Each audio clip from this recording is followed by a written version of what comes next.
রাত ২টো বাজে। উঠে পড়েছি।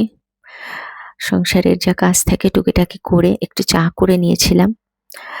আসলে আজকে আমাদের পরিবারের জন্য বিশেষ একটা দিন। আমার দিদির ছেলের ছেলে, মানে আমাদের সবার আদরের নাতির মুখে প্রসাদের অনুষ্ঠান হতে চলেছে। আর এই অনুষ্ঠানের আগে আমরা চলে গিয়েছিলাম নৈহাটির বড় মার কাছে। ১ম নিমন্ত্রণ পত্রটা মায়ের চরণে দিয়ে আসতে।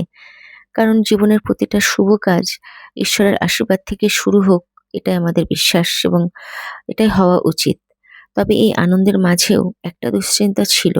সেটা হলো বাবার অসুস্থতা। বাবার অসুস্থতা আমাদের সকলকে একটু নাড়িয়ে দিয়েছিল। কিন্তু তারপরও জীবন তো থেমে থাকে না। আমরা সবাই মিলে নিজেদের সামলে নিয়েছি, শক্ত থেকেছি। কারণ জীবনে শুধু ভালো সময় আসবে না, খারাপ সময়ও আসবে। আর সেই সবকিছুকে নিয়েই আমাদের পথ চলা।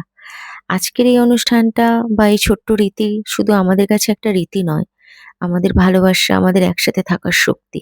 এটা আমাদের পরিবারের বন্ধনকে আরো গভীর করে তোলে।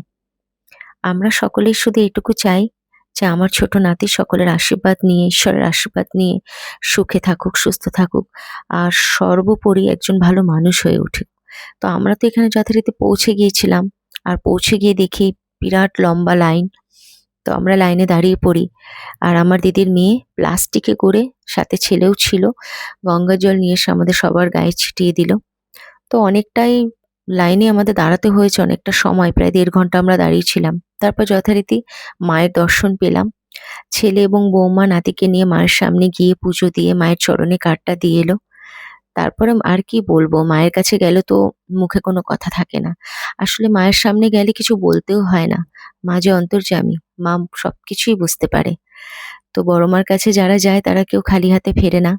আমরাও সেই মনে বিশ্বাস নিয়েই পরিবারের সকলে মায়ের কাছে আশীর্বাদ নিয়ে বাড়ির উদ্দেশ্যে রওনা হলাম।